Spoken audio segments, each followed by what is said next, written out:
Ya, hey, ibaluleke kakhulu indaba yokushanyela egcekeni. Ibaluleke kakhulu. And that's the power tip for today. Ngoba ukushanyela egcekeni kunento eziningi. It means when you clean your home, it's when you're cleaning from the inside.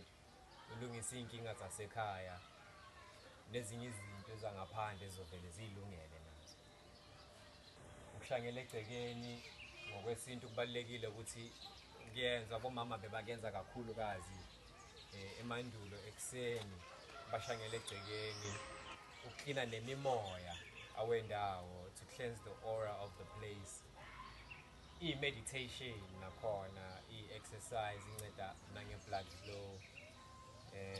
Bebashanyelela ukususa nemimoya emibi mangabe kufika abantu abahamba ngemishanyelo ebusuku bafika balenda lapho kwakho egcekeni bashinta abayishiyayo abomama bavuka mabavuka ekseni kuyinto yokuqala abayenzayo bashanyele egcekeni ukuze kuzokwazi ukuhambeka kahle umsebenzi wasekhaya uphumelele. That's the power tip for today. Ukushanyela egcekeni ekseni and ufunde ukundiza